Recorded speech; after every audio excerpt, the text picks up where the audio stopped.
Hi everyone. For anonymity, I'll be using fake names for this post. My wife Kara, 29 female, and I were married for 3 years, and we were two love peas in a pod. When Kara and I first met, I didn't think I would spend my life with another woman apart from her. I had this certainty about her, and from first sight, I knew she was the one for me. Also, the increase in my heartbeat confirmed that as I approached her to speak to her, the first time I saw Kara was at a distant friend's birthday, which I was dragged to attend by another friend. She was sitting with a group of friends, and they were all chatting loudly and drinking. It was a late-night party, and there was so much to drink, but I didn't drink more than a glass, because I wanted to be in the right state of mind for work the following day. The thing is, I used to be a timid person, and approaching ladies, gorgeous ladies like Kara, was a big deal for me. My friend, who dragged me to the party, noticed that I could not take my eyes off her since we arrived there, and without asking if I wanted to, he ordered the waiter to send her an expensive bottle of champagne and tell her it was from me. After it was delivered, I noticed that all her friends at her table turned in my direction, and they all smiled simultaneously. Then she smiled, raised her glass, and mouthed, "Thank you." Almost immediately, my friend pulled me from the chair I sat on and asked me to go and say hi to her. He knew I had been single for more than 4 years, and he wanted me to maximize my once-in-a-blue-moon pull of attraction, I felt. He knew I wouldn't like the idea, but he kept insisting, and after persuading and trying to convince me for nearly 15 minutes, I summoned the courage, walked to her table, and asked if we could talk privately. Her friends excused her, and we sat at a different table. We didn't say a lot that night because I was stunned by her beauty, and to be honest, it had been years since I talked to a woman about something that wasn't work-related. I worked as a programmer at a prominent tech firm in our city, and considered anything other than work a waste of my time. We introduced ourselves to each other, and I found out she was currently doing her PhD, even without saying so much. I'm sure my constant blushes and ear-to-ear grin had given me out that night. When we delved into her work life, I discovered she worked part-time as a junior writer/editor at a publishing company, and I believed her because she sounded intelligent, and there was something about the way she spoke. After our little chit-chat that night, we exchanged contacts, and I left the party because I had to rest for a few hours before going to work the following morning. We had our first official date about a week later because I was caught in the web of deadlines, and she claimed she was busy too. Our first date was more fun than the night we met. We talked about so many things, and I loved that she was very free-spirited. She smiled and laughed wholeheartedly, and it was evident that she enjoyed our conversation and our time together. After our first date, we hung out more often and visited each other's apartments. Before we started dating, she would come over to my place on weekends, and we would try cooking a meal together from a cookbook, baking pastries with strange names, or we would just do something fun. As weeks passed, we got closer to each other, and I could not go to bed without thinking about her every night. I saw all the signs that convinced me she was the one for me, and I kept imagining what it would feel like to spend the rest of my life with Kara. As friends, I took her shopping and got her flowers and the things I knew she loved. I knew she loved me too, and I also knew she wanted me to ask her out. Her body language said it all, and eventually I did, and she said yes. For me, money was not a problem. I was well paid, and most importantly, I loved a spoiled Kara because it made me happy. We ended up dating for only 13 months, and we got married. We had a beachside wedding. Kara wanted that since childhood, and I was happy to do that. The wedding was small because we wanted to use part of the money for our vacation, and we did that. The first 2 years of our marriage were heaven on earth. Kara and I were much more in love with each other than when we were dating. Our bond grew stronger, and we literally did everything together. In fact, I only had breakfast, lunch, or dinner if I had it with Kara. We would eat together in the morning before she left for work. Lunch would be at a restaurant close to her office, and we always had dinner together when she returned home. Even when she had to spend extra time in the office, I always waited for her to come home so we could eat together. Aside from eating together, we had the rule of going to bed early so we could bond, get intimate, and talk about random things before sleeping off. Already in our first year of marriage, I had been promoted to a senior programmer in the firm I worked for, and my work became 100% remote unless I chose to go to the office. Kara was also done with her PhD, and now working full-time as a writer/editor in her publishing company, which also came with an increased workload. Unfortunately, A year after Kara started working as a full-time editor for the publishing company, she got laid off. The company was cutting down on staff, and Kara also had to go. This was in the third year of our marriage, which changed many things between us. Being sacked took its mental toll on her, and she slowly became depressed. We no longer talked like we used to or did our usual weekend cooking tradition. She became a shadow of herself, and it hurt me to see her that way. I even offered to double what she was paid at the publishing company, hoping it would brighten up her mood or cheer her up, but it didn't. She told me she wasn't working there because of the money, but because it was always her dream to work as an editor in that particular organization.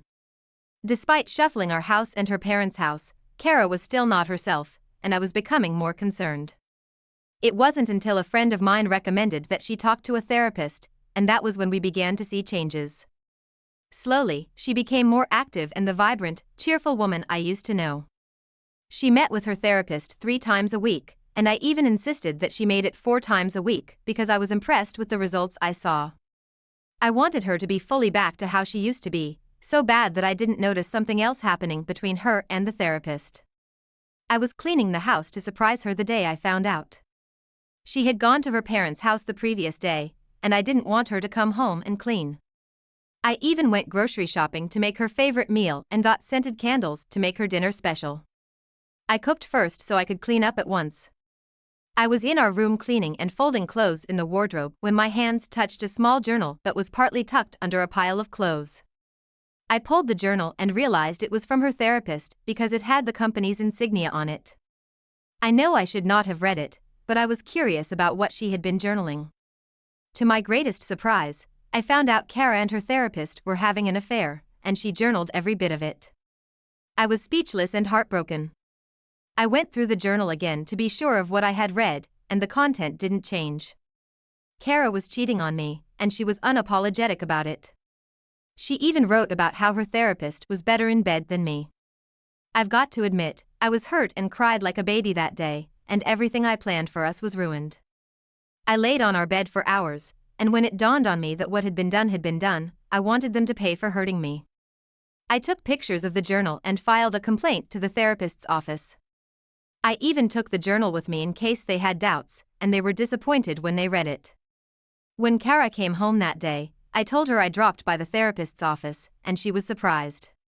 When she asked why I did, I dropped the journal on the table, and she began to cry. Immediately she started begging me, but there was no way I would listen. Reading her journal broke my heart, and I could not forget all I had read. I kicked her out of the house and threw her stuff on the porch. She was so embarrassed and could not move, so I called her parents and asked them to come and get her off my property. In addition, I mailed the photocopy pages of the journal to Kara's grandmother, who was very fond of me, and she was taken out of her grandmother's will. Her parents begged me to not tell her grandmother, but that was my ultimate revenge plan. Ultimately, we got divorced, and her therapist had his license revoked. It was good that we didn't have kids yet, so it was easier for me to move on with my life. Kara became depressed and more miserable after we divorced, and I am glad she had to live with her parents' disappointment and shame.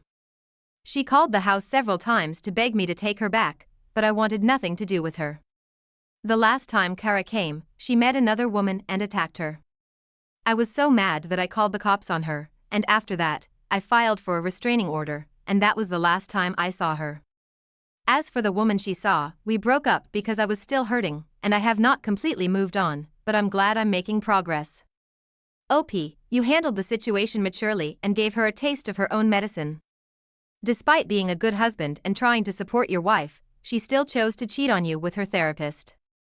I know the things you read in a journal must have broken your heart, but you should understand that humans are full of disappointment, no matter how close we are to them. It's sad things ended that way, but you should be glad it did. She probably hates you for ruining her life and taking her out of the grandmother's will, but revenge is best served cold. Thank you for sharing your story with us. Now let's move on to the second story of the day. The first time my wife and I met was at a small restaurant near my workplace. That day, I went to have lunch with one of my colleagues, and I could not ignore her sitting alone. I was used to approaching girls and sweeping them off their feet with my sweet lines, and I thought I would get lucky with my wife. But she completed the line I wanted to use on her before I did. I was impressed to see that, but it also meant she would be a tough nut to crack. And like I had predicted, she was. Instead of blushing and smiling like other women, she locked her eyes with mine, faked a smile, and continued eating her food. That was my first time being ignored like that by a woman, and it was embarrassing because everyone's eye was on us. Still, overall, I found her attitude very charming and different from the rest of the women I had met. I kept talking to her without getting a response, and finally, after I tried so much, she smiled. When she smiled genuinely that time, I knew I had broken through her high walls, and with a snap of a finger, we were talking and laughing together. The conversation we had felt like we had known each other for a long time flowed freely and naturally. Despite being complete strangers, we chatted like best friends who had not seen each other in a while, and at the end of my 30-minute break, we exchanged contacts and Facebook handles. There was something I was looking out for, and when I saw that, I asked her out. I was convinced we were a perfect fit, and I didn't want to make the same mistake I made with my ex-girlfriends. Of course, she said yes, and we became inseparable. We even wore matching outfits occasionally because she thought it was sweet. We dated for 9 months before we married, and though my friends thought I was moving too fast, I didn't think there was a better time to officially make her mine. About 2 weeks before our wedding, I leased a bigger apartment, and we moved in when we returned from our honeymoon. The first year of our marriage was splendid. I had never been deeply in love like I was with my wife, so I did anything I could to make her smile every day. Before we got married, I noticed that my wife was fond of my stepbrother, and she often talked about him when we returned from our family hangout. My stepbrother was a gym instructor, and as a result of that, he was heavily built. He was also handsome, and the kind of guy ladies love to be around. In the past, I had female friends who abandoned me the moment they met my stepbrother, and this mostly had to do with his looks. Since my wife had 3 older brothers and was used to being around guys, I believed she also saw him as her brother. I never suspected that her talking about his looks, and how well built he looked, was her subtly telling me that she was into him. I was even glad that she had a way of always bringing him into her conversations, as well as her brothers. This was because I wanted our families to be one big happy family, and I didn't want her shutting out my family members, including my stepbrother. I had been with him since I was 13 and he was 17, and I didn't want anyone to come between the bond we shared. On my 28th birthday, my wife decided to throw a surprise birthday party for me at home, and she tricked me into coming home early from work that day. I had to take the family emergency excuse to leave work early, only to go home to a packed house. My parents, stepbrother, and some of my friends were there, and my wife's parents and her older brother were there too. The surprise worked, and I was so happy to see everyone at my house that it was a small party with a lot to eat and drink. By this time, our marriage was already 1 year old, and we didn't have any children yet. After eating and drinking, everyone decided to hang around, since they were mostly family members and close friends. Also, it was pouring heavily outside, and no one had the excuse of going to work the next day since it was a Saturday. Everyone in the room was an adult, and in no time, we were arguing about politics and our economic crisis. The conversation grew intense as we all tried to outtalk one another, and that was when I noticed my wife was not with us. I didn't even notice when she left because she was sitting behind me, so I asked around for her. Everyone said they had not seen her until her mom casually said she had seen her walk down the corridor with my stepbrother. At first, I didn't want to go and look for them, but after some minutes, and I didn't see them or hear their voices, I excused myself. Walking down the corridor, I paid attention in case I heard voices, but I didn't hear a sound. When I didn't hear a sound, I felt something was wrong, but I couldn't tell what it was. As I approached our room, I began to hear soft muffled moans, and my heart nearly dropped in my stomach. I walked closer to our room, pressed my ear against the door, and could not believe what I heard. I was devastated and heartbroken, but I had to keep myself together.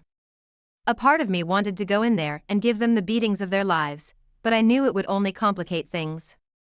So, I slowly pushed the door open, and luckily, they didn't hear a creak because they were so busy.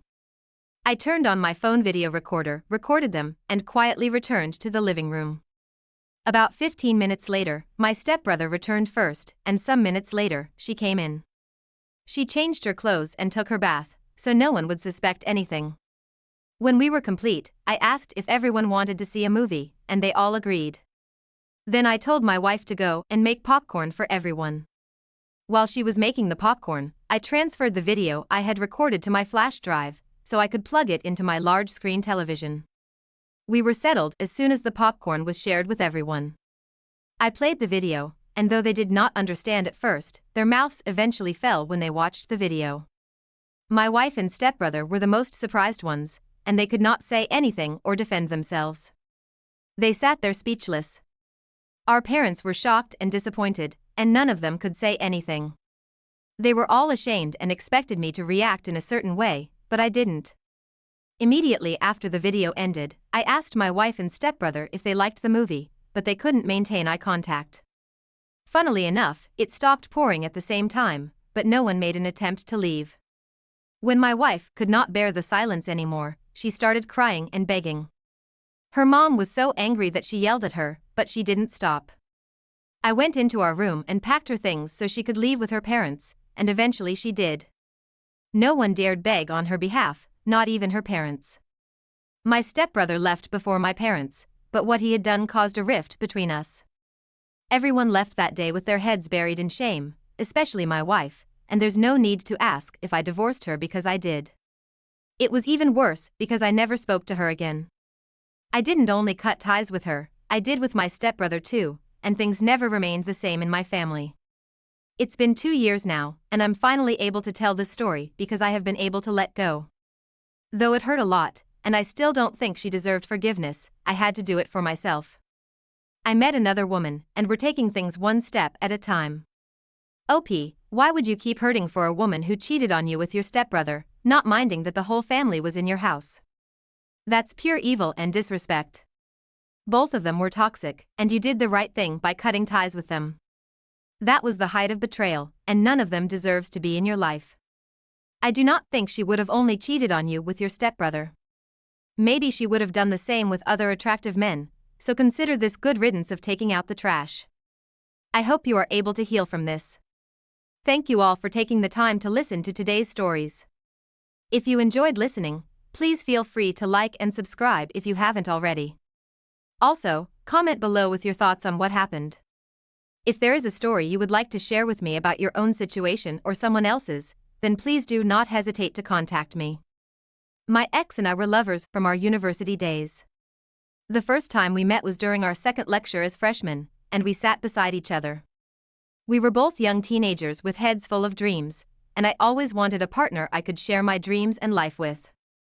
I know this might sound childish, but what really attracted me to my ex-wife was her handwriting.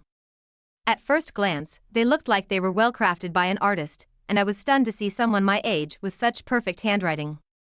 She, on the other hand, was an absolute beauty. I didn't just fall in love with her handwriting that day. I fell in love with her ocean blue eyes, blonde hair tumbling over her shoulders, and a smile that could light up a small city. Typically, I wasn't the kind of guy who made friends quickly. I was more of the reserved guy who waited for friends to come to me, and we built a relationship from there. But I had to make an exception with her. We started talking in the lecture hall that day, and with time, we became seat buddies, and we were always sitting next to each other. It was great to make a new friend in college, and we got along very well. Since we were both freshmen and didn't know our colleagues or have any friends, we decided to stick together until we became inseparable. My ex-wife and I became best friends, and we didn't start dating until our 3rd year. The reason I delayed in asking her out was that we were so close, and I was afraid she would turn me down if I did, but I didn't know I was making a mistake because other guys were beginning to ask her out, and she would tell me about them. At that point, I could not hold it in anymore, and I figured it was better to be turned down than to shy away, so I asked her out, and she said yes. As soon as she said yes, I asked her to move in with me, and she did, and our love story officially began. I loved her more than I loved myself. Even as a student who was only earning little from my part-time job, I did everything to make her happy. We went to parties and concerts, and we had fun together. Almost all of our colleagues knew we were dating, and they always found us together. Every time we stepped out together, people could easily tell we were together because of how I looked after her, and some would even ask how long we had been dating because they loved what they saw. Aside from being fun and pleasure partners, we were reading partners and helped each other until we graduated from the university. Our parents knew we were together and respected our decision to live with each other. After we graduated from the university, I was lucky to get a good paying job, but my ex-wife wasn't. We both applied to the same places, but for some reason, she kept getting rejection emails, which took its toll on her. I even helped her write and edit her resume, but she wouldn't get hired if she got to the interview level. We thought it was normal for that to happen, and it would only be for a couple of months, so we went ahead and got married. The wedding was beautiful, but it was small, and we had support from friends and family. After we got married, we moved out of the studio apartment we both lived in and rented a bigger 2-room apartment. I was the one who single-handedly paid rent and took care of all the bills and even groceries. I understood that she wasn't working then and didn't want to do one of those hourly menial jobs, so she wouldn't get comfortable with it, and I understood that. And since we were not financially stable, we agreed to only have kids once we both had jobs that could sustain us and a child. Even with my new job, we still spent quality time with each other, since the job allowed me to work 2 weeks on site and 2 weeks remotely. Despite my responsibility at home, I didn't stop making her feel special. On my way back from work, I'd still stop to get her flowers, shop for her, buy her a piece of new jewelry or bag, or even get her chocolates. I did all of that because I didn't want her to feel the impact of not having a job yet, and I also wanted her to know that I was happy doing all of the things I did, even though it meant I'd have nothing left to save at the end of the month. 1 year passed, and my ex-wife still did not get the kind of job she wanted, but she kept applying to different organizations. It was in the 11th month that she began to do the small menial jobs that didn't pay well, and she reluctantly agreed to do that after I had talked to her over and over. Even with her 1 month of working, I didn't let her contribute a penny to house bills. I preferred that she kept the money for herself, so she could get whatever she wanted and be happy. We were always happy and doing things together at home. We cooked, had our bath, and even went for evening walks and roadside ice cream hunting together. Our bond grew stronger, but one day, I discovered something that broke my heart. That day, I was at home working, and she was doing the day shift at a fancy restaurant she worked for when she called me, and asked me to help her find her physical resume so she could use it to apply for a job opening as soon as she returned home. I confirmed the job opening to be accurate, and knowing how much our lives would change if she got a job at that organization, I left what I was doing and went to help her find her resume. She had instructed me that I would find it in the first document holder in a box she kept her documents in, but after going through all the pages in that document folder, I couldn't find her resume, and because of that, I had to take out all of the document holders and go through them one after the other. Immediately, I carried the third document holder to search for her resume. Small-sized notes and cards fell out of it, and I was curious to find out what they were. I felt my chest tighten and my lower tummy churn by merely reading them. The small-sized notes and cards were exchanged between my ex-wife and one of our professors, who she was really fond of back in the university. It turned out they had been having an affair for years, and no one knew about it, and I didn't even suspect anything between them. I was very disappointed, and I really wanted it to be that I was having a bad dream. I found it difficult to believe that my ex-wife was also doing the professor while we were together, and it made sense because I kept wondering why we were always treating infections when she was my only partner. Before I packed her document holders back into the box, I took some of the notes and cards and told her I couldn't find her resume. I knew she would be back home soon, so I asked her if I could edit and print a new resume for her before she returned home, and she agreed. She sent me her laptop password shortly after our call, and I used the opportunity to go through her social media accounts since she linked them to her laptop. I found the chats between her and our professor on Instagram, and I was even more heartbroken. I was already boiling in anger, so I plotted my own revenge. I knew she trusted me and wouldn't bother going through the resume, so I edited it so she could fail her job interview. Then I took pictures of her chat with our former professor on my phone and forwarded both pictures of their chats and the notes to her university. When she got home that evening, I didn't tell her anything. I just acted like I had fallen sick so I could be alone. After she submitted her resume and got an email that she was not fit for the job, I told her what I had done, and she thought I was joking. It was until I mentioned her affair with the professor that she knew I wasn't kidding. She fell on her knees and started to beg me, but she betrayed me, and I could not forgive her. She tried to explain that she did it for our grades, but what I read did not sound like that, so there was no way I was buying that. I kicked her out of the house that evening and notified her parents about what she had done. I already contacted a lawyer to process our divorce papers, and we divorced when the papers were ready. As for our professor, he knew such a relationship was prohibited in our university, but he broke the rule. The university fired him, so he and my ex-wife lost in the end. She tried to come back and beg me. She even sent me multiple messages on Facebook and Instagram, but I blocked her afterward and warned her not to show up at my apartment again or else she would regret it, and she never showed up again.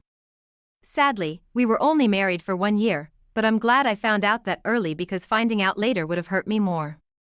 I am fine now and focusing more on my career and personal development. I was deeply hurt and betrayed. It would take a while before I entered another relationship. OP, you did the right thing by kicking her out of your house and divorcing her. Even if she claims she had an affair with your professor to help your whole class get good grades, it's still not a justification for her to cheat on you like that. It only means that she would do the same thing if she had another opportunity to have an affair with someone else to get whatever she wanted. What she did is called cheating, and it's not acceptable. To even think they were still communicating with each other after you both got married. I'm glad you didn't let her manipulate you with her lies and tears. It's a sign that you're not a weak man, and I am very proud of you. Thank you for sharing your story with us. Now let's move on to the second story of the day. My wife and I were married for 4 years. Our relationship years in marriage were just perfect.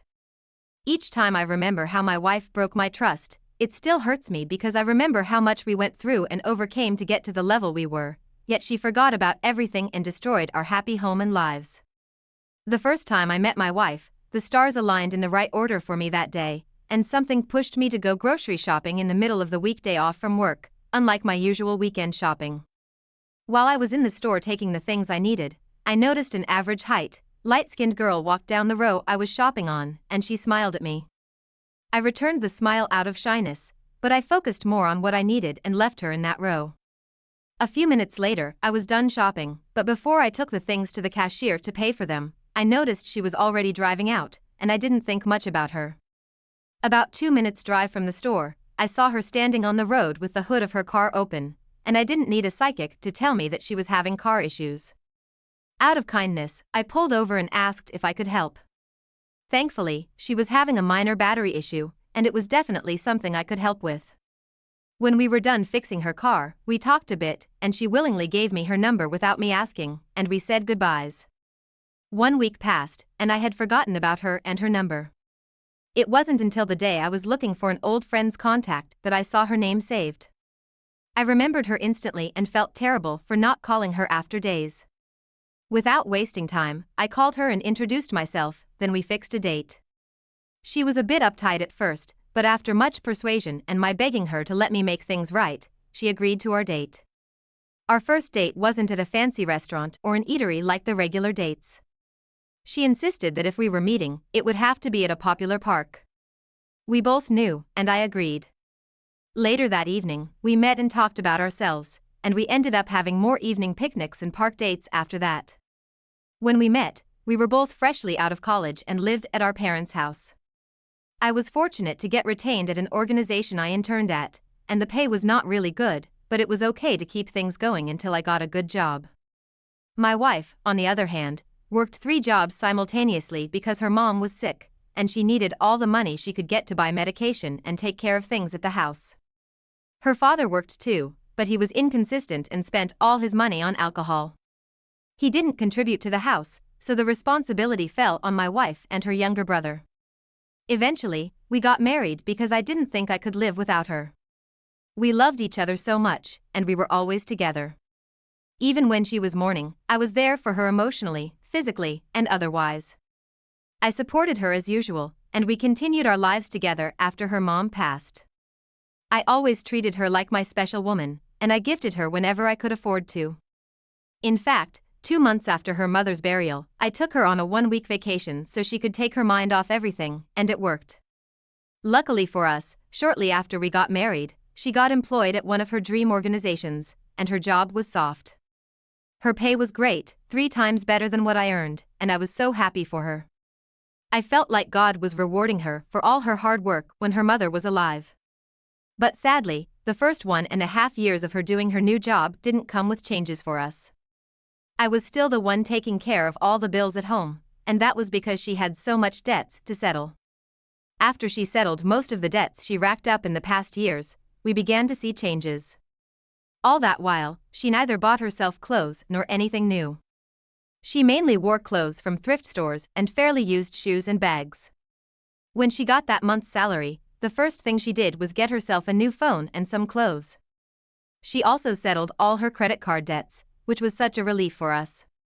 Since I was more of a tech person, the first thing she did when she came home that day was to give me her new phone to help set it up, and I was glad to do that.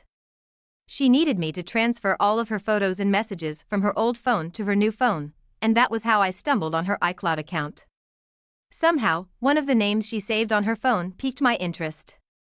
It was the name she used to call me when we started dating, but as we grew older together, she stopped calling me that. The name had sent her message through an app one didn't even know about, and they had been communicating frequently, even more than we did. I read some of their messages, and I was forced to read them all to satisfy my curiosity. To my greatest shock, I discovered that my wife was having an affair with one of her coworkers, and they had been dating for the past 8 months. I also found that the evenings she told me she was working overtime at the office were clearly a lie. They had been going on fancy dates, and even took pictures of themselves when they were at it. The most shocking part was when I found out that my wife and her lover were planning for her to divorce me, so she could move in with him while her lover's wife and kids could return to his parents' house. I was very disappointed and betrayed, and I could not believe she had been playing me the whole while, even though she knew I genuinely loved her. The funny thing was, I was planning to get her an expensive gift that week to appreciate and encourage her to work harder, but she ruined everything. I was so mad that I forwarded that to my phone as evidence, then I got her HR's email address, and anonymously sent everything to them. I knew very well that their company was against coworkers dating, and I knew they would get fired. Well, it worked. She came home the next day in tears, claiming that her company decided to cut down on staff, and she was fired. To her surprise, instead of consoling her like she expected, I laughed and told her I was responsible for everything, but she didn't understand me. When I showed her their conversation from my phone, she started crying again and asked me to forgive her. She said that she did it because I was too dull and nice. She also said it was because I did everything she wanted without complaint, and she wanted something different and someone who would give her a tough time. I was devastated, angry, and in tears. I kicked her out of my house, and shortly after that, we divorced. I didn't want anything to do with her or her family anymore, and if she didn't leave when I asked her to, maybe I would have hit her, and it would put me in a more terrible state. Before she left, I reminded her that her late mother would be so disappointed in her, and hearing that made her cry even more. I also blocked her on all the social media platforms we shared, and I warned her brother to not come close to my house, or he'd be arrested. Finally, after staying at that house for 4 months, I moved to a different location because I could not handle people constantly asking me of her. I also heard she went to confront her lover, thinking the wife would divorce him so she could move in with him, but he embarrassed her and his wife even hit her. Most times, I think she played me from the beginning, but I hate to admit that I was used to it. I wasted a greater part of my life and finances for nothing, and I hope she is miserable wherever she is. I am slowly moving on, but I know it will take a while, and I am in no rush. OP, when people cheat, there are usually signs, but you were blinded by love. You did what you had to do because she didn't deserve you. She had a good man, but she didn't appreciate you or all of your efforts, and went ahead and cheated on you. She even lied about why she was fired from work, and I can't help but think about the other times she lied to you. I hope she is miserable, and hope you will be able to heal from this. Thank you all for taking the time to listen to today's stories. If you enjoyed listening, please feel free to like and subscribe if you haven't already. Also, comment below with your thoughts on what happened. If there is a story you would like to share with me about your own situation or someone else's, then please do not hesitate to contact me. My wife, 41, and I, 46, were married for 18 years when our sex life ran out of steam. We had twins that were grown and attending college. When they moved out, I thought for sure our sex life was going to get a boost. It did for a month, but then having sex anywhere in the house at any time got boring. We read online that taking a friend vacation without your spouse is a good way to miss each other and crave intimacy. Friendly flirting can also help fuel the craving your partner has for you. I was skeptical of this, but it was the first time in a while I saw my wife so excited to do something. We started making arrangements for our separate vacations. For some reason, my wife and her friends decided to go to Colorado. On their tour schedule was the town where my wife grew up. As far as I knew, my wife didn't have a very positive childhood. I was surprised she wanted to go there and without me. I decided my friends and I would go to Wyoming. I always wanted to visit Yellowstone National Park. After the tickets were bought, my wife started texting on her phone a lot. I didn't want to bug her.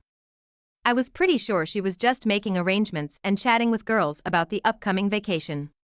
I texted my friends about it, of course. We just didn't have as much to say. I asked my wife for a copy of their itinerary, and she was caught off guard by my request.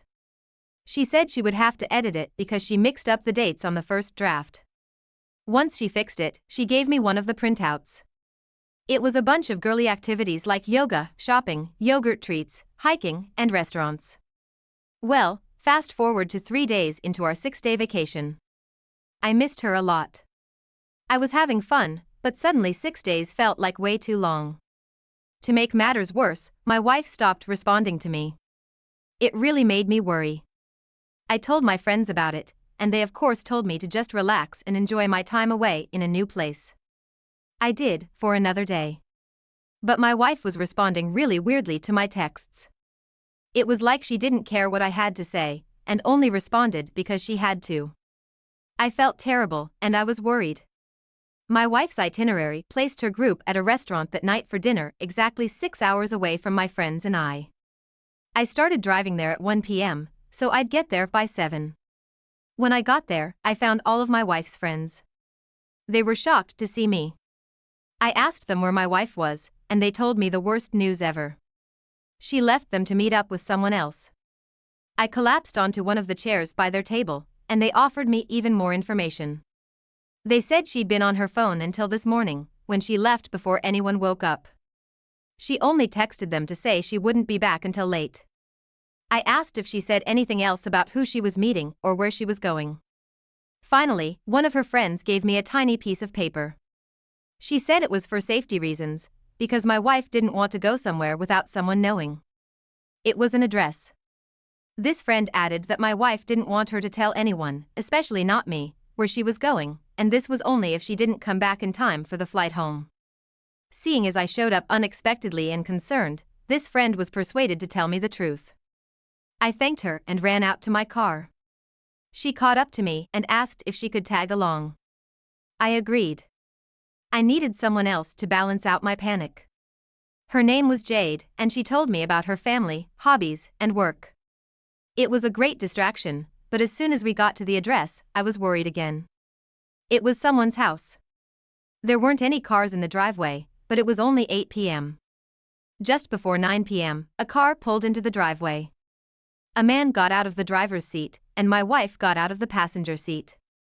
I got out, followed by Jade, and called out, "Hey, honey." She jumped and turned to see me. Her mouth was hanging open, and she was infuriated. She immediately asked what I was doing there and why I was with Jade. I told her she came with me for emotional support because I wasn't sure what I was going to find. I looked at the man I had never seen before and asked who he was. He boldly said he was my wife's lifelong friend and new lover. I punched him in the face. My wife screamed and got closer to him. She yelled that he didn't know we were married. I asked her whose fault that was. He didn't know because she didn't want him to know. I asked if she planned for this the whole time, and she refused to answer me, even having the nerve to say I shouldn't be there. She looked at Jade and blamed her for being a snitch. I stepped in and said she only told me because she shared my concern, and I drove 6 hours to find her. This trip was supposed to renew our intimacy and give my wife a chance to miss me as she thought fondly of us, but instead, she used this time to meet up with a man from her past. I told her she wasn't welcome back at her home, and we were over. I trusted her to remain loyal and use this time to benefit our relationship, and she chose to destroy it. I couldn't believe it. After all this ranting, her bold lover started cursing at Jade and I, demanding we leave. He encouraged her to get in the house. She made eye contact with me for no more than 4 seconds before saying she was sorry and following him into the house. 4 seconds was all the deliberation it took for my wife to leave me standing in another man's yard. 4 seconds out of 18 years. I got back in the car with Jade and started driving back to the restaurant. She apologized for me having to go through all of this. She said she wanted to keep me company when I got home if that was okay, and I graciously accepted. After she got back to her car, I started the long car ride home. I called my twin sons and guy friends to tell them what was going on. They were extremely sympathetic and flocked to my side for emotional support. 3 weeks after I got home, Jade was visiting me at least twice a week. I appreciated her a lot, just as much as I appreciated my sons and friends because they continued checking up with me over the phone or in person. My sons told me they could never see Mom in the same light again. They kept in touch with her over the phone, but they dedicated themselves to their college studies and didn't consider changing their lives to help her in any way. One of my wife's mutual friends told Jade that her AP dumped her after 4 months for being too clingy. That had to hurt so bad. She was used to being married for 18 years. It's no wonder she was clingy to him.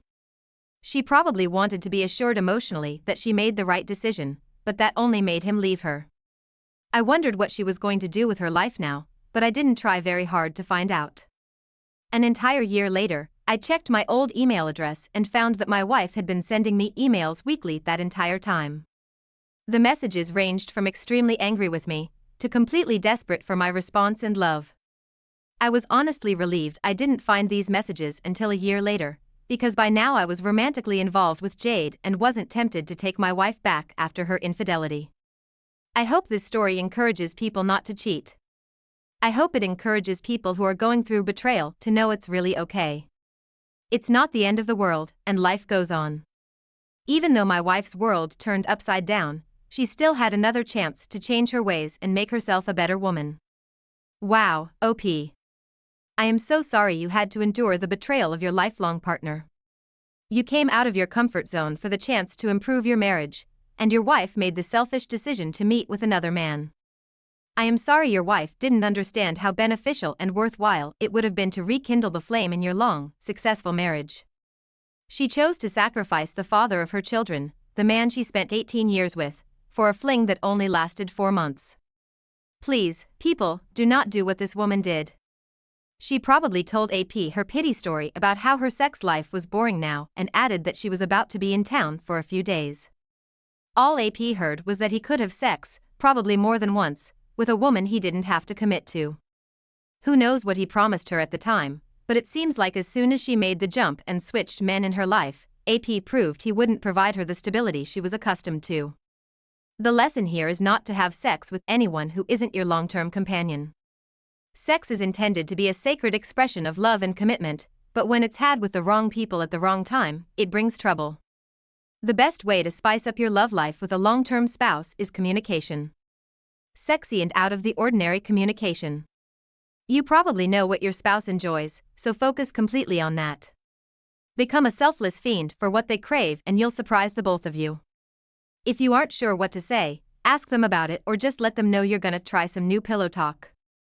Thank you for sharing this story. Now let's get into today's second story. Today I'm going to tell you all about one crazy life-changing event that happened to me. It all started when I got a phone call halfway through my workday. My wife, 27, and I, 33, were married for 6 years at this point and she had been looking for a job for a year. She earned a small amount of money by making crafts and selling them on Etsy. I didn't want her to feel rushed or forced to get a job she hated. She'd already been through a really crappy childhood, so I only ever wanted to motivate her and make her feel safe. Our relationship seemed wonderful to me. She would get depressed sometimes and I knew it was because of painful memories of the past. I asked her what was on her mind at least once a day, but much of the time she didn't say anything. When she did, it wasn't anything I could help with or didn't already know. So on this particular day at work, I got a phone call from the police department of the next county over. I was confused but listened as he explained that he had no choice but to arrest my wife today. Understandably, I freaked out. I asked him what the hell happened and what was going on. He said they received several calls about a woman setting a car on fire in one of the residential neighborhoods.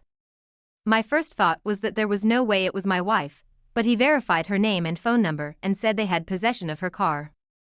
I was absolutely mind-effed. I asked if she gave any statement, the reason for being there, or an explanation, and he said so far she was unwilling to talk to them. I asked if she was allowed to call me, and instead he asked me to come in person to talk to her. I agreed. When I got there, they had me sit in the interview room with her. Her expression went from hardened and angry to soft and defeated. She covered her face with her hands. I asked her what the heck happened. I needed to know because I could not figure this out. She whispered that she couldn't tell me. I asked why.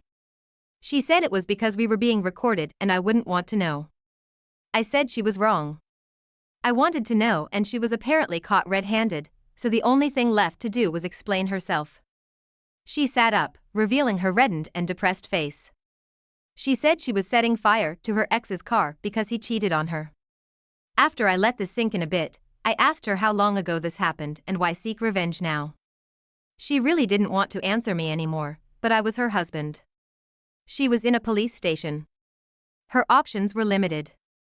After breathing a lot and crying, she told me he cheated on her last night.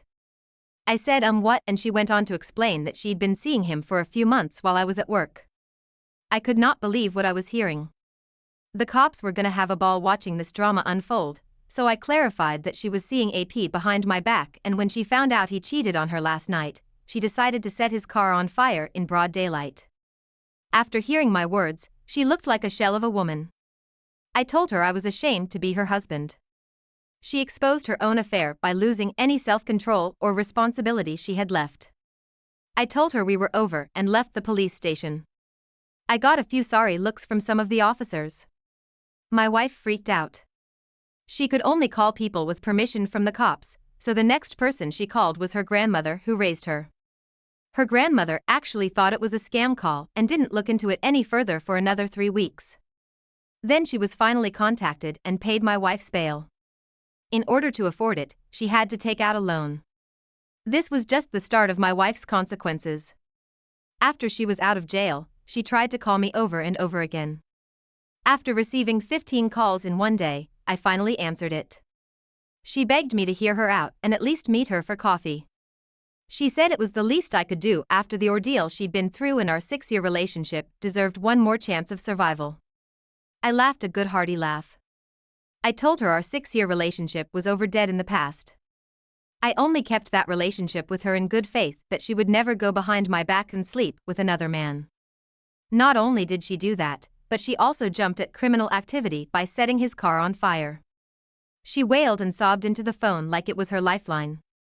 I told her she made the decision to go behind my back, and anyone should know it's only a matter of time before the truth comes out. I just got lucky because her idiotic actions did the work for me. I wished her luck in whatever she tries to do next with her life. As I said that, she started screaming for me not to hang up, but I did. Her aunt contacted me 4 months later. She asked if she could bring a truck over to get my ex's belongings. I said that was fine, and she went on to explain that my ex's grandmother passed away and the house was in foreclosure. So my ex was moving in with her and I'd finally get her crappy belongings out of my house.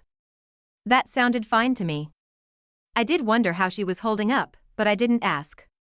By this point, I started seeing another woman and did not want to give any false hope by asking questions. I hope my story encourages everyone not to cheat on their partner. There are 2 things that helped me get through this ordeal the most. The first was exercising daily. I didn't want to do it, but I forced myself to use my muscles until I could feel the burn. It helped me to get out built-up anger and turn my attitude around for the better. I wasn't feeling down on myself. I was feeling positive and capable. The second thing I did was show myself love and care by doing what I wanted.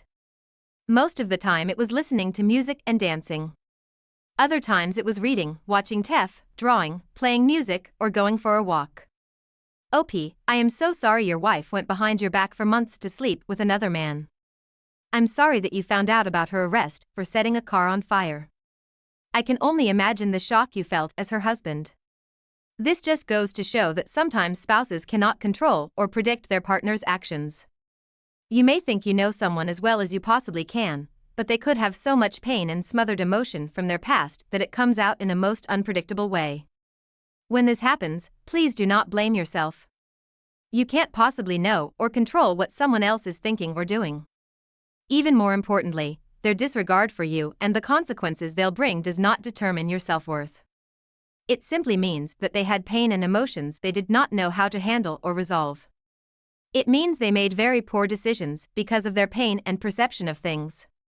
As humans, we are all nothing more than a combination of several faculties working together, and when we let something that's ultimately meaningless affect how we behave and treat others, that's a mistake that will undoubtedly cause a ripple effect. I wish you the best of luck in life. Thank you all for taking the time to listen to today's stories. If you enjoyed listening, please feel free to like and subscribe if you haven't already. Also, comment below with your thoughts on what happened. I was married to my wife for 4 years, but due to her alcohol problem, our marriage was rocky. Before my wife and I were married, I knew she had a thing for alcohol, but I didn't think it would become a problem in the future. She was the type of woman who loved to drink and party. The first time we met each other was at a club. The moment I saw her, I liked her instantly, and I approached her in her group of friends. She and her friends had come to the club to celebrate a birthday that night, and that was how we talked and spent the rest of the evening at the club together. After meeting each other for the first time that night, we went home together because she asked if she could come home with me, and on the first night, we got intimate. My wife said she thought I was one of those men who wanted to tap her honeypot, and that would be the end, but for me, it was different. I liked her so much, and getting intimate with her intensified my feelings for her. In the following weeks, we met at least twice a week, and after 3 months of spending time together, we started dating. By this time, she was freshly out of college and did one of those small-pay hourly jobs until she could get the kind of job she wanted. As I mentioned earlier, I knew my wife had a drinking problem from the first few weeks we met, but I didn't think it would get to the point of seeking help from rehab. After a year and some months of dating, my wife and I married and officially moved in together. Unfortunately, a year after we got married, she lost her parents and only sibling in a ghastly motor accident, and this was when things got worse. Losing her parents and only sibling in one day took its mental toll on her, and she resorted to drinking to help her deal with the pain. When her drinking got extreme, I thought it would only be for the mourning period, but it wasn't. After the burial, months passed, and my wife did not get over her family's demise. She became a shadow of herself, and I tried to comfort her. I understood that she was in a very dark place mentally, but I tried my best to support her in every area she needed support. Unfortunately, around that same time, she got pregnant but miscarried the baby, which added to her agony. She also stopped working, and caring for us fell on me. On the days she wasn't drinking, she would be aggressive and get mad over things that didn't require such anger. I once walked in on her making out with one of my neighbors, and I was furious. She was high on alcohol, and he seemed sober. I kicked the neighbor out of my house and reported him to his wife, but I couldn't do anything to my wife because I believed she wasn't in her right senses. Well, I was wrong, because a couple of days later, I saw her talking to the same neighbor, and when she saw me coming, she walked away from him immediately. Meanwhile, by this time, her drinking got worse. If I gave her money, she would spend all of it on alcohol, and it got to the point where she couldn't go a day without drinking. I got so frustrated, and I was tired too. I was tired of tolerating her, paying the bills alone, and still caring for her. It was already choking me, and I decided to get her help. When I had no other option, I told her I was taking her to rehab, but she was hesitant to go until after a series of persuasion. For the first 3 months she went to rehab, I noticed a significant improvement, and I was glad I was getting my wife back. As the concerned husband I was finally at peace that she had broken out of her bad habit and was finally getting her life together, but I was wrong. One day, I was at home enjoying some YouTube content on my phone, when my wife came home to tell me that she was getting married to the love of her life. When she said this, I didn't pay much attention to her, and I just laughed it off, but when she mentioned her rehab coach's name, my ears raised, and I asked her to repeat what she said. According to my wife, her rehab coach, Ryan, was the one for her, and she told me they were in love with each other. She also said that she loved Ryan because he treated her like a queen, talked to her nicely, and blah blah, and they would get married. I was shocked when I heard that and knew she was going nuts. The Ryan she was talking about was already a married man with 2 kids, so it didn't make any sense. I was also sure she did not come up with the whole marriage thing on her own, so I was forced to confront Ryan on her next meeting day. When I told him everything my wife had said and how they were planning to get married, Ryan said she was delusional, and somehow my wife heard all of his responses. She had been eavesdropping on our conversation, and the moment she heard him, she came out of her hiding place with her eyes filled with tears. She literally sobbed like a baby, and at the same time, she showed me a video of her and Ryan together in bed and in the bathroom naked. She had Ryan record the video of the last time they were together in a hotel, and he sent it to her. She even said Ryan promised to divorce his wife so they could get married. When she showed me the video, Ryan was so pissed, and he called her names for being dumb enough to believe that he would leave his wife to be with an unstable woman like her, and his words broke her heart. After losing her family, I had never seen my wife cry like that, and at that point, I understood that she loved Ryan as she claimed. She even planned to divorce me so she could be with Ryan, which was heartbreaking for me. I was so mad at Ryan for taking advantage of his client, my wife, and to give him a taste of his medicine. I pressed charges, using the video my wife showed me as evidence in court. Sharing this here is easy because the hurt and heartbreak I felt almost shattered me. Despite all the tough times my wife had given me, I still loved her, and I tried to get her help so that things could go back to normal, but she cheated on me in return, and even planned to divorce me to be with her rehab coach. Anyways, I still felt pity for her because she was utterly heartbroken after she found out Ryan was using her, and she nearly fell into depression. Out of pity, I had to submit her to a mental hospital for more watchful care, and after she was admitted, I divorced her. Even though it seemed like she was not in her right state of mind, she was in the right state of mind to think of divorcing me. Honestly, our relationship was a serious waste of my time, resources, and emotions, but I'll consider it as one of the lessons of life. I'll give a piece of free advice. Some women are not worth all the sacrifices most men make. Even if you give them the universe, they will still have an excuse to cheat. As for Ryan, I won the court case, and he got a jail term for taking advantage of his mentally unstable client, and the government shut his business down. I often miss my wife, but I cannot use her problem as an excuse for her to break our marital vows and cheat on me. OP, your wife might not have been in the right state of mind, but she was in her right mind when she planned to divorce you.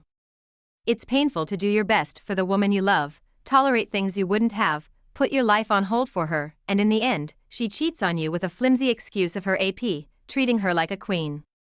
You handled this well. Her AP is right where he needs to be, and so is your wife. I'll give you a piece of free advice too. Time heals everything, so take as much as you need to heal from this. Thank you for sharing your story with us. Now let's get into our second story for today. Because I wouldn't want our identity to be disclosed, I will be using fake names for this post. My name is Jason, and I was in a relationship with my ex-girlfriend, Bella, for 5 years. Bella and I met each other at a unisex salon. To be precise, she worked at the unisex salon as a hairdresser, and the first day I met her was the first day she resumed work at that salon. She was friendly, and we got along well. I know I liked her from the onset, but I didn't think we'd become so close and fall in love. After visiting the hair salon several times, I asked for her number, and by this time, we were familiar with each other, so she couldn't say no. You know how the story goes, we went out together, got to know each other, and love happened. And when love happened, we ended up dating for 5 years. Personally, the main reason we didn't settle early was because I had been deeply hurt in the past by my ex-girlfriend, so I wanted to take things as slow as possible with Bella. And after 5 years, I decided it was time to tie the knot officially, and shortly after I asked her to marry me, we started the wedding preparations. 2 months before our wedding, Bella broke the news that she was pregnant, and although that wasn't part of our plans, I was happy, and I believed it was the universe's way of blessing us with an early wedding gift. Originally, Bella and I planned that we wouldn't have a child until 3 to 4 years after we were married, so by then, we would be all settled. In the past, she had an abortion twice, and I didn't want that for her again, so we decided we would keep the baby. Sincerely, it wasn't easy planning for a wedding and a child at once. It was even worse because Bella insisted we have the kind of wedding she had always dreamed of. She wanted us to use a venue, rent an expensive gown, and do a couple of other things that required a lot of money. It wasn't like I was the only one financing the wedding, she had been saving some money for it too, but I believed it was better to use most of our budget to lease a bigger apartment, since we were expecting a child, and also take care of other necessary things, but she refused. She claimed our marriage was a once-in-a-lifetime thing, and we had plenty more years to take care of our child and consider him before making any decision. So, after I thought about it, I saw her point, and we went ahead with the kind of wedding she wanted. We booked a venue and paid for the type of cake she wanted. After tasting a few, she paid for her gown, hairdo, and other things she had to take care of with her bridesmaids. Deep down, I was so excited I was getting married to the woman I loved, and I was even happier that she had not cheated on me once in our 5 years of dating. I believed she was a faithful partner, who would remain faithful until we grew old, but I was wrong. So wrong. I went far too deep into the future when my present was already a mess. I didn't know that while the wedding plans were going smoothly, and I was pumping my savings into making her dream wedding a reality, Bella was cheating on me with someone close to me. And I would never have found out if her jealous lover had not come out clean. A night before our wedding, I went home early that evening to drop a few things so I could join my friends for my bachelor's party, which was about to begin in 2 hours, and just as I reached the house, my best man called and asked if we could meet somewhere that he had something important to tell me. We agreed to meet at a coffee shop 2 blocks from the bar we were hanging out that night. On getting there, I noticed he looked unsettled, and soon as I sat down, he apologized in advance and told me he needed to get something off his chest. I was even a bit scared that he was about to cancel on me the night before my wedding, but what he told me was far worse than canceling on me. Straight to the face, my best man told me a little history of him and Bella and claimed he loved her so much and could not watch us get married. When he started saying everything, I thought he and my other friends were pranking me, and I kept looking around for someone recording us or any of my other friends, but immediately he showed me a sensual picture of him and my Bella together. My heart sank. He even showed me a text Bella had sent him before he called me, and it said something about him sneaking into her hotel room later at night so he could make her feel good for our wedding. Seeing that message cleared all my doubts, and I tried to hold in the hurt as a man, but I couldn't keep in the tears. That wasn't all. He told me he was responsible for the baby Bella was carrying, but they planned together for her to tell me it was mine, so I wouldn't think anything was off and break up with her. He also disclosed other things that made sense, and at that moment, I felt my world stand still. There were thousands of thoughts going through my head, and it was difficult for me to accept that the woman I loved and had very high expectations in our relationship was carrying my best man's child while I was doing all the necessary preparations thinking the child was mine. I was so mad that if it were possible to see my head lit on fire, my best man would have seen the smoke. When I had heard enough, I got up in anger, flung the chair I was sitting on, and walked out. I was trying to control my anger, but when he followed me and held my arm, I punched him in the nose by reflex, then drove off. As soon as I got into my car, I called the wedding venue to cancel the venue and other things I had made part payment for. I even managed to get home in that state without passing a limit, and immediately I got home. I cried like I had never cried before.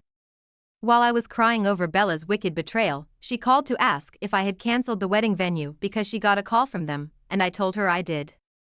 From my voice, it was obvious I had been crying, so when she asked if everything was fine, I didn't beat around the bush. I told her I knew everything, and our wedding was officially called off. It took her a couple of minutes to understand what I meant, and when she knew that I knew, she started crying and begging me over the phone. Throughout that night, she kept calling even when I told her I didn't want anything to do with her anymore. Also, I didn't sleep at home because I knew she would come over to try and beg me. To show how terrible she was, she even texted that we should get married and we would sort out everything after the wedding. She said this because she could not stand the shame of having her wedding called off the night before, especially after bragging to her friends. Our wedding was never held, and to date, I cannot forgive her for what she did to me.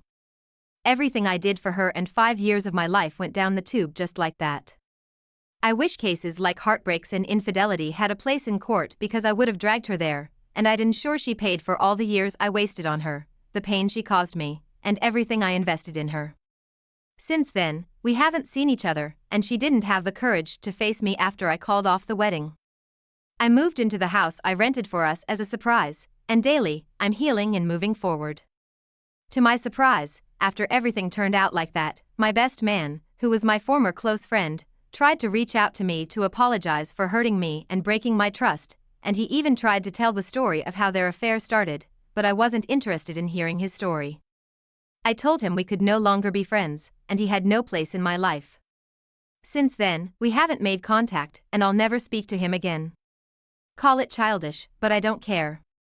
Anyways, Bella did not keep his child, she aborted the baby as payback to him for ruining her life, and they are not together anymore.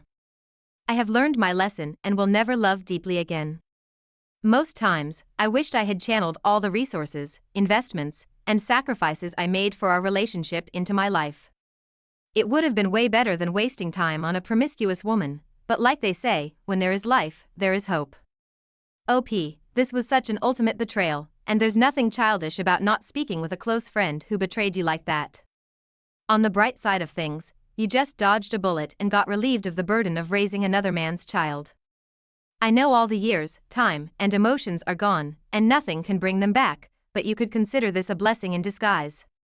Sadly, you ended up with a cheating woman, but there's nothing you would ever do to make things right or stop her from cheating. You have to keep healing. You owe that to yourself. Forget about your ex-girlfriend and your terrible friend. They don't deserve you. I wish you all the best with your recovery from this. Thank you all for taking the time to listen to today's stories. If you enjoyed listening, please feel free to like and subscribe if you haven't already. Also, comment below with your thoughts on what happened. If there is a story you would like to share with me about your own situation or someone else's, then please do not hesitate to contact me.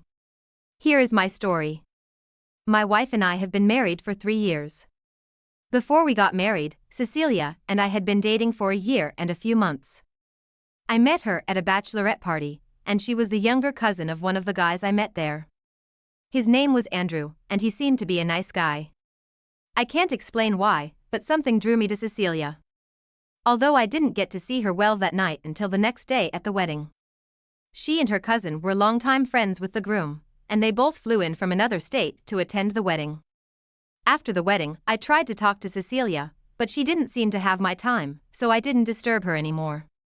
Instead, I got her cousin's contact from the WhatsApp group we belonged to and asked him if he could share his cousin's number, and he did without asking for her permission first. Initially, talking to Cecilia seemed challenging, but I kept calling her, and in the end, she agreed to have a date with me. I am a nurse, so I had a 1-week leave, and I used the opportunity to go to the state she lived in and see her. From getting to know her, I discovered she worked with a marketing organization and had been working there for 3 years. We both realized we were single as we talked more, but Cecilia was not ready for a relationship. Her ex-boyfriend dumped her for an older, wealthier woman, and since then, she has been struggling with an abandonment mentality. However, I knew that no matter how she looked tough outside, she was just a delicate flower inside, and with the right amount of love, care, and attention, she would blossom and break through her barriers, so I did my best to shower her with all of that, even as friends. I even got her cousin to talk to her for me, so she could at least change her mind and be with me, and fortunately, she was the kind of younger cousin that listened to her older cousin, so she gave me the opportunity. We got closer, and I ensured I was there whenever she needed me because I loved her. The thing about me was that getting attracted to a particular girl did not happen to me every day, so when I saw Cecilia and liked her, I knew she was the one for me. So despite living in different states, I made sure I sent her flowers every week with a pack of her favorite chocolate until she said yes to me. When she said yes, I was literally the happiest man on earth, and as soon as I was due for my next leave, I hopped on the next flight to celebrate the beginning of our new phase of life together. I only had a few responsibilities, as the house I lived in was willed to me by my father before his demise, so I didn't pay rent and could save more money. Even without being with her, I would send Cecilia money to take herself to a fancy restaurant, go shopping, or even take her friends out on my behalf. I did everything possible to make her happy and not feel the distance between us until we married. After we married, her office transferred her to my state, and we began living together as a couple. A few months after Cecilia moved in with me, I began to see so many things I had not seen when we were in our long-distance relationship. She was messy in the kitchen, messy in the bathroom, and even messy in the bedroom. I complained about her habits every day until I eventually got tired, so I started cleaning up after her. She also picked offense to almost everything I did. For example, if I cleaned the house and she walked into a wet floor, she would yell and cuss at me, which continued with almost everything. Then she stopped cooking and didn't care whether I ate. Instead, she'd bring home-cooked food from any restaurant she visited and would microwave the following day as her breakfast. Before these changes, Cecilia loved cooking and wouldn't go a day without making fresh food. She hated warming food the next morning, and she always woke up very early in the morning to cook before I woke up. But when this happened, she became a different person, became more distant, and barely said a word to me, even if she was at home on some days. It got so bad that whenever I tried to start a conversation, she would cut me off with the excuse that she had work to do or was too tired to talk. After that, she didn't even let me touch her anymore, and a part of me began to suspect that she was seeing someone. But when I couldn't gather any evidence, I just let her be because I had heard people could change completely after some years of marriage. Her cold attitude toward me continued, and she even started sleeping on the couch because of my non-stop pestering for her to do her wifely duties. One day, I don't really remember what Cecilia did, and I yelled at her, but instead of sorting it out as adults like we used to, she picked a few cloves and told me she was going to her friend's house, and she threatened me to not call her friend if I didn't want to make things worse, so I didn't. 2 days after Cecilia left, I was at home thinking about how things had gotten bad between Cecilia and me when I got a call from a policeman. At first, I believed she parked wrongly or something, but I was told she had been involved in an accident, and the police officer shared the location. So, without wasting time, I rushed down there with my heart nearly falling into my stomach. The last thing I wanted was for something terrible to happen to my Cecilia. On getting to the accident scene, Cecilia was lying on a stretcher and sobbing. Her hand and arms were bandaged, and she sustained multiple injuries, but the guy that drove did not make it, so his body was already covered. Not to sound insensitive, but I was glad Cecilia was okay at that point. I know we had issues in the past, but I didn't want her dead or injured because I wanted us to work things out and go back to being the happy couple we were. I tried to speak to her, but she kept sobbing, and at the same time, the paramedic guy came to me and asked if I was her brother because he saw me standing by her bed. I told him I wasn't, but he insisted that he called Cecilia's brother and not me. It was funny because Cecilia was an only child, so when I asked him to show me the number he called, he showed me my number and explained that Cecilia saved my number as her brother on her iPhone. I was confused because that was the last thing I expected to hear. I also found out that the guy that died while driving Cecilia was her boyfriend, and they were on their way to another state for a vacation when the accident happened. Whatever was left of their clothes was in the trunk, and I stood there, unable to say a word. It was just too much to wrap my head around at that point. I cried and asked Cecilia if it was true, and she nodded. She was still in tears because of her lover's demise, and she could not even hide it. Even with our non-stop fights and distance, I could not even think of being with another woman apart from her, but she chose to hurt me like that. To think that I was even planning to go over to her friends that evening so we could settle everything and she could come back home, not knowing she was already on her way to a vacation with her lover. She was eventually taken to the hospital and stayed there for a few weeks. However, I only visited her once throughout her hospital stay because I still could not believe she had cheated on me after all those years, and it was really tough for me. The one time I visited her, her friend convinced me to go and see her, but I ended up standing outside her room door. I just could not take myself in there to talk with her. Finally, when she fully recovered, her friend updated me again, and I went to see her on the day she was discharged. What she didn't know was that when she was in the hospital, I contacted a lawyer and began to process our divorce papers, and on the day of her discharge, I gave them to her to sign. At least I had the decency to wait until she recovered. When she saw me, she began to cry, went down on her knees, and asked me to forgive her so we could return to being one happy family, but I told her it wasn't impossible and handed her the divorce papers. When her friend saw the divorce papers, she began to beg me too, but I told her to stay quiet and mind her business. On the other hand, Cecilia continued to cry, and she begged me to give her a second chance, but I dropped the papers and left, then I warned her to not return to my house. I already called her cousin to tell him what Cecilia had done, but he was too disappointed in her and wanted nothing to do with her. It turned out that the guy she was seeing was her colleague from work, and her company had the no relationship between colleagues policy. Knowing that she was married, they fired her to protect their reputation. So after she left the hospital, she had no job to return to, her friend kicked her out, and her cousin was far too embarrassed, so she had no one to support her. The last time I bumped into her friend, she told me Cecilia was now struggling financially, and she did crappy jobs just to make a living. It has been 2 years now, and I still can't shake off the feeling that every woman out there might hurt me again as Cecilia did. OP, you mentioned that your ex-wife saved your number as her brother on her iPhone, which is absolutely terrible. This means she had been playing you for a very long time. I'm not a fan of long-distance relationships because of how pretentious both parties can be. Honestly, I don't think your wife loved you, she was just using you. You should have dug deeper when you noticed the changes, and you should know better that people don't just wake up and change. She should have just ended things with you instead of cheating on you with her colleague. It's good that you found out the truth the hard way, and you didn't allow her or her friend to convince you to change your mind. She didn't deserve a second chance, and I'm glad you weren't weak in your decision-making. Thank you for sharing your story with us. Now, let's get into the second story for today. My wife and I had been married for several years before I caught her red-handed cheating on me. Evelyn and I were actually fellowship members, and she was gorgeous. Most times I would go to church on Sunday just to see her.